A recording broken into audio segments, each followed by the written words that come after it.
Baiklah,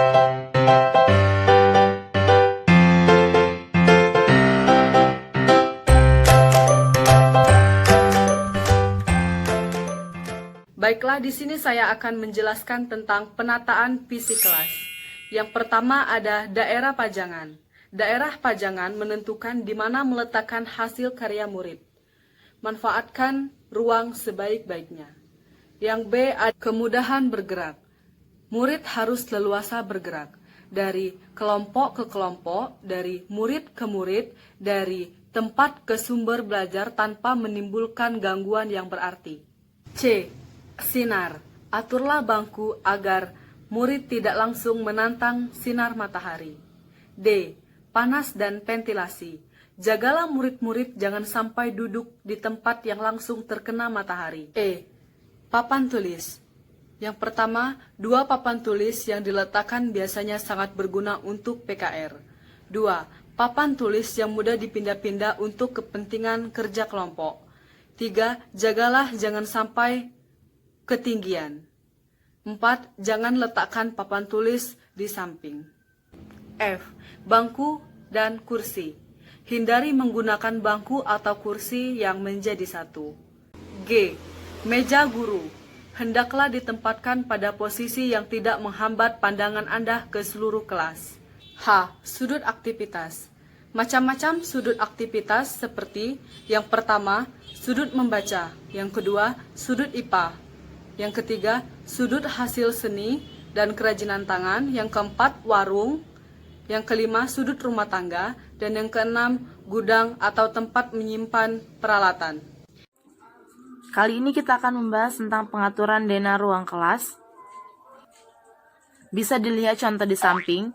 Nah, di samping ini adalah contoh ruang kelas biasa yang biasanya juga kita temui. Namun jika kita ingin melaksanakan PKR, tentu saja hal ini kurang baik atau kurang tepat ya teman-teman. Karena ada beberapa kelemahan dalam denah kelas yang biasa kita gunakan. Yaitu yang pertama, tidak luas jika kita ingin berubah dari kegiatan klasikal menjadi kegiatan kelompok kecil. Nah, kemudian yang kedua, sulit untuk melakukan beberapa kegiatan yang bervariasi secara bersamaan karena ruangan kelasnya yang sangat terbatas ya teman-teman. Kemudian yang ketiga yaitu membatasi gerak guru untuk melakukan supervisi atau umpan balik terhadap individual. Nah, ada 3 denah kelas yang sudah saya rangkum di sini ya teman-teman, yaitu ini adalah contoh denah kelas yang pertama. Nah, pada denah ini ada beberapa keunggulan atau keuntungan yang bisa kita peroleh jika kita melaksanakan PKR. Yaitu yang pertama, sumber belajar ada dalam satu ruangan. Jadi penggunaannya bisa maksimal ketika guru bisa mengatur penggiliran penggunaannya. Artinya, ketika sumber belajar ada dalam satu ruangan, guru harus bisa memaksimalkan penggunaannya agar semuanya bisa digunakan secara rata ya teman-teman. Kemudian yang kedua, semua murid dan kegiatan belajar berlangsung dalam satu ruangan, maka supervisi relatif mudah dilakukan. Kemudian yang ketiga, kegiatan lebih bervariasi atau bisa menimbulkan berbagai macam ide-ide kreatif yang akan dilakukan oleh guru, serta juga bisa menjadi peluang untuk menciptakan iklim kelas yang positif. Nah, kita lanjut ke denah kelas yang kedua. Bisa teman-teman lihat di samping, denah kelas yang kedua ini terlihat lebih sederhana karena denah kelas ini termasuk ke dalam denah kelas yang tradisional. Di mana dalam denah kelas ini guru bisa lebih mudah mengajar seluruh kelas pada saat yang sama atau bisa mengajar 2 kelompok secara bersamaan.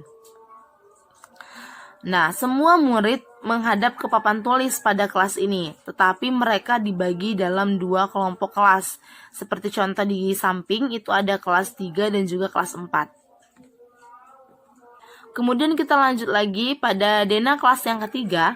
Pada denah kelas yang ketiga ini, bisa dilihat oleh teman-teman bahwa ada pembagian kelas seperti pada nomor, ada 6, 6, 2, 2, kemudian ada 5, 5, kemudian ada lagi 2, 2, 55 dan 22. Itu menunjukkan kelasnya ya teman-teman. Jadi maksudnya pada kelas ini guru itu sangat percaya sekali pada peran tutor kakak. Bahwasannya tutor kakak adalah siswa yang lebih tinggi tingkatannya atau lebih tinggi kelasnya, seperti antara kelas 6 dan kelas 2 itu lebih tinggi kelas 6. Jadi kelas 6 bisa membantu kelas 2 dalam belajar. Kemudian juga pada kelas 5 dan kelas 2, kelas 5 bisa membantu kelas 2 dalam belajar. Oleh sebab itu, pada denah kelas ini, guru itu sangat percaya sekali terhadap peran seorang tutor kakak. Nah, itulah beberapa denah kelas rangkap yang bisa saya sampaikan pada teman-teman. Sekarang kita lanjut lagi ke bagian mengatur pajangan. Cara mengatur daerah pajangan, ada beberapa saran yang bisa dipertimbangkan ya teman-teman, yaitu yang pertama, memanfaatkan tempat yang ada. Kemudian yang kedua, menciptakan lingkungan kelas yang menarik. Lalu yang ketiga, pekerjaan murid itu benar-benar diperhatikan dengan sungguh-sungguh agar tidak ada yang namanya ketimpangan. Yang keempat, jika ada guru yang lebih ahli, alangkah lebih baiknya kita bertanya kepada guru tersebut. Kemudian yang kelima, murid bisa banyak belajar dari adanya pajangan di kelas. Lalu yang keenam, jagalah keseimbangan karya anak murid, jangan ada ketimpangan di antara mereka, jangan dibeda-bedakan, harus disamaratakan. Lalu yang ketujuh, murid sangat senang sekali jika karya mereka dipajang karena akan tertera nama mereka di sana. Lalu yang kedelapan, hindari memajang sebuah karya terlalu lama karena bisa digantikan dengan karya yang sebelumnya belum sempat dipajang. Kemudian yang kesembilan, gunakan papan atau bahan-bahan lokal untuk menaruh pajangan. Jadi tidak terlalu menguras banyak biaya. Kemudian yang ke-10, jagalah kebersihan, ajak anak murid untuk selalu menjaga kebersihan pajangan dan juga kelas. Kemudian fungsi dari pajangan, ada 4 fungsi pajangan. Yang pertama memberikan informasi, yang kedua berfungsi untuk memamerkan karya, lalu yang ketiga bisa menampilkan soal atau teka-teki dari sebuah karya, kemudian yang keempat bisa memacu anak untuk bekerja sama. Pengelolaan murid, pengorganisasian murid. Dalam pengelolaan murid yang akan kita bahas adalah tentang kelompok belajar dan juga tutor. Perlu diingat kembali bahwa ruang kelas bukan hanya sebagai tempat untuk guru mengajar dan murid duduk dengan tenang untuk mendengarkan pelajaran dari guru. Kelas adalah tempat kegiatan pembelajaran yang menitik beratkan pada interaksi dan aktivitas belajar murid. Oleh karena itu, keharmonisan perpaduan pengorganisasian kelas dan pengorganisasian murid akan sangat mendukung terciptanya kelas yang berinteraksi pada kegiatan pembelajaran. Salah satu dari dua hal tersebut terlepas pada kegiatan pembelajaran yang diharapkan tidak akan terjadi dengan efektif. Kelompok belajar. Kelompok belajar adalah sekumpulan murid yang terdiri dari beberapa orang, 5-6 orang, yang diorganisasikan untuk mencapai tujuan belajar secara bersama dan dalam waktu yang telah diterapkan atau dimodifikasi dari Caroline J. Schroeder 1986 sampai 211. Dalam pembentukan kelompok belajar harus dipertimbangkan agar guru dapat menggerakkan kelompok belajar menjadi kelompok aktif belajar. Untuk mencapai maksud tersebut, ada 2 pertanyaan yang harus dijawab seperti berikut. A. Cara pembentukan kelompok belajar. Kelompok belajar berdasarkan persamaan kemampuan. Murid-murid dikelompokkan berdasarkan tingkat kemampuannya. Misalnya, kelompok A terdiri dari murid-murid yang berkemampuan cepat. Kelompok B terdiri dari kelompok murid yang kemampuan sedang, sedangkan kelompok C terdiri dari murid yang lambat. 2. Kelompok berdasarkan kemampuan yang berbeda. Kelompok seperti ini terdiri dari murid-murid yang kemampuannya berbeda satu sama lain. Kelompok seperti ini cocok untuk kegiatan bersama, misalnya pengamatan, kunjungan wisata, olahraga, dan kesenian. di mana guru dan tutor belajar bersama-sama dengan murid-murid untuk memberikan pengarahan dan membantu di mana diperlukan. 3. Pengelompokan sosial. Kelompok ini didasarkan pada kecocokan di antara murid dan mencerminkan keharmonisan dalam lingkungan belajar.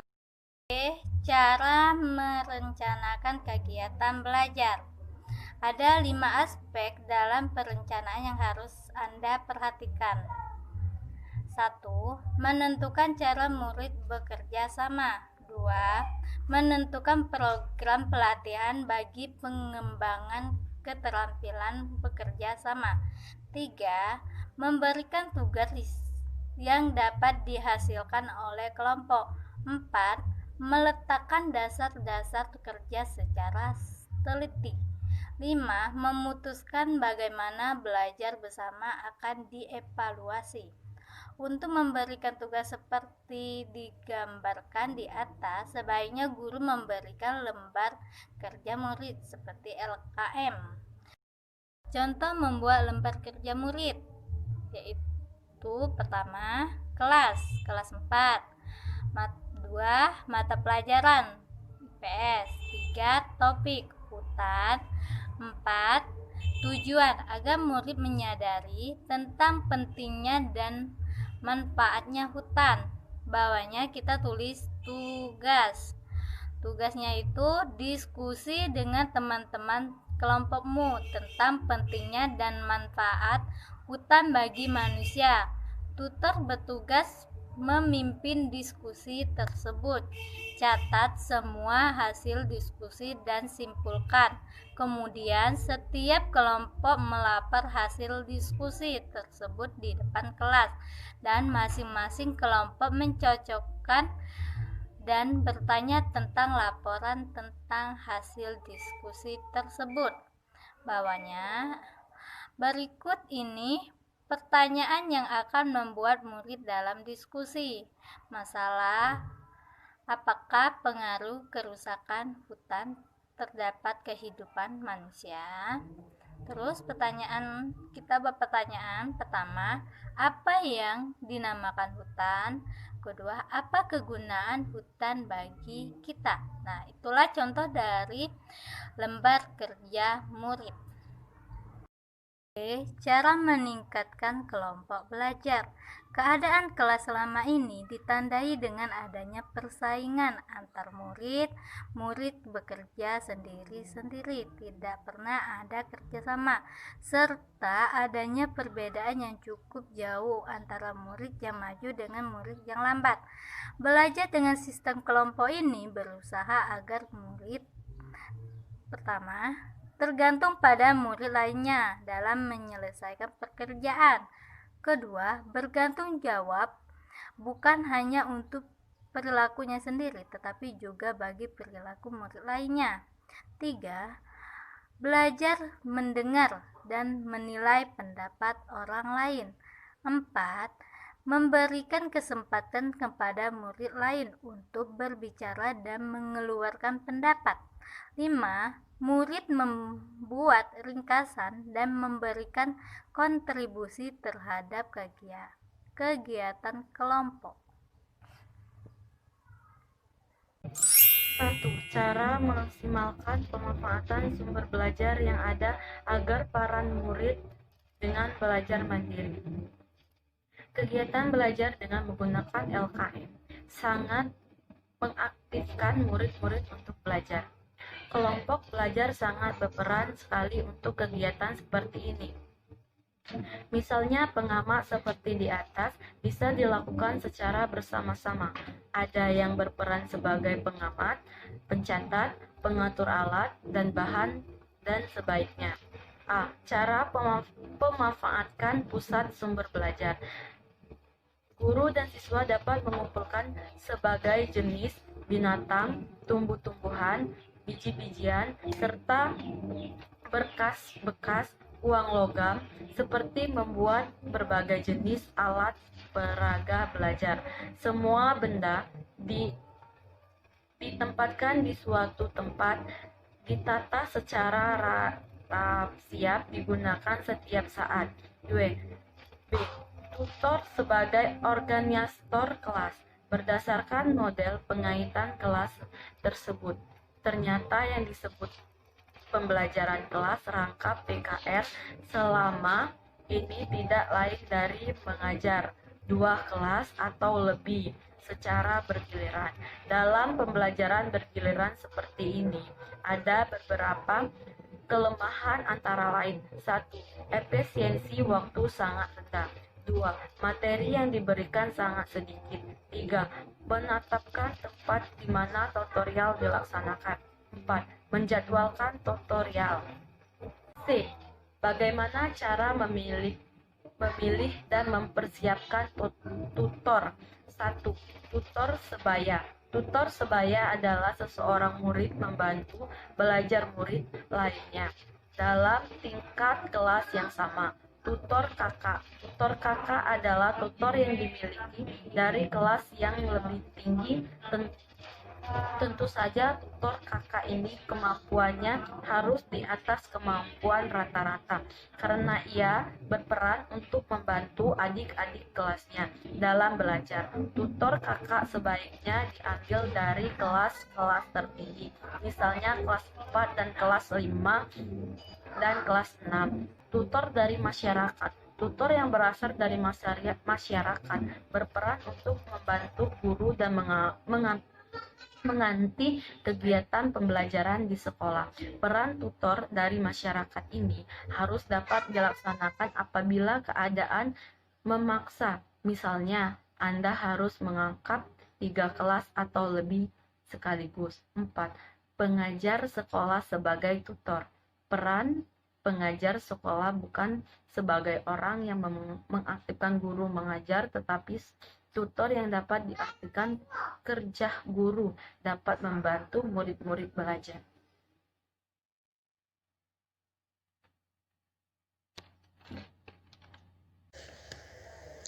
Nah, di sini saya akan melanjutkan pada makalah ini bagian yang C tentang disiplin kelas. Disiplin kita sudah mengetahui apa itu disiplin, apa itu kelas. Nah, sekarang kita bahas tentang disiplin kelas. Yang dimaksud disiplin kelas di sini bukanlah disiplin kelas yang kaku, di mana murid duduk dengan tenang, tidak ribut, sehingga yang terdengar itu hanyalah suara guru. Dalam suatu kelas seperti ini hanya ada aturan yang sifatnya melarang murid tidak boleh melakukan ini, tidak boleh melakukan itu. Itu bukan dinamakan dengan disiplin kelas. Namun, disiplin kelas dalam pembelajaran kelas rangkap yaitu murid tetap dituntut aktif belajar sehingga suasana kelas menjadi hidup dan hangat.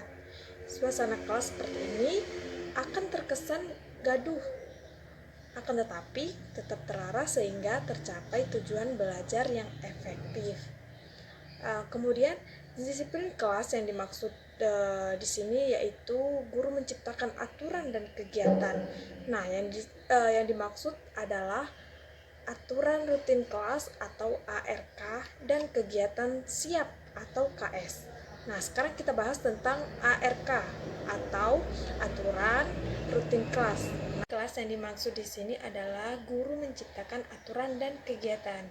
Nah, yang dimaksud dengan aturan dan kegiatan ini apa? Aturan itu seperti aturan rutin kelas, kemudian dan kegiatannya kegiatan siap atau KS. Nah, sekarang kita akan bahas tentang ARK atau aturan rutin kelas. Nah, yang dimaksud dengan ARK ini adalah aturan-aturan dan prosedur yang dirumuskan oleh guru dan dimengerti oleh murid. Nah, garis bawah ini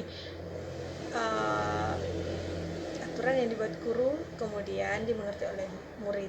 Nah, di situ guru tidak semena-mena membuat aturan yang tidak dimengerti oleh muridnya. Contohnya nih, yang pertama itu seperti tugas murid. Nah, di situ tugas murid ini misalkan ya ada tugas di papan tulis, kemudian di LKM. Nah, di situ murid harus mengerti tugasnya bahwa tugas yang diberikan oleh guru harus dikerjakan. Kemudian yang kedua itu seperti bagaimana tugas murid mengumpulkan buku, meminjam buku, kemudian membagikan buku dan bahan ajar lainnya. Nah, di situ sudah tertera dan terdapat prosedurnya bagaimana cara meminjam buku di perpustakaan. Nah, di situ murid akan diberitahu oleh gurunya. Kemudian kita akan bahas tentang KS atau kegiatan siap. Kegiatan siap. Nah, selanjutnya kita akan bahas tentang kegiatan siap atau KS. Nah, kegiatan siap ini yaitu kegiatan yang diciptakan oleh guru yang dapat diberikan apabila ada nih salah satu murid kita yang sudah menyelesaikan tugasnya lebih cepat nih dari perkiraan pada waktu yang berlangsung. Contoh nih kegiatan KS. Yang pertama itu pada pembelajaran klasikal. Nah, dalam pembelajaran klasikal ini dapat meliputi pengajaran percakapan, kemudian olahraga, kemudian kesenian, dan yang lainnya.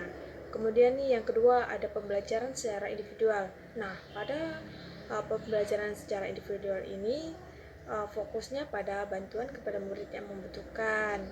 Misalkan pada murid yang lama nih ngerjain tugas, selanjutnya murid yang tidak mengerti tugas yang diberikan oleh guru dan lain sebagainya.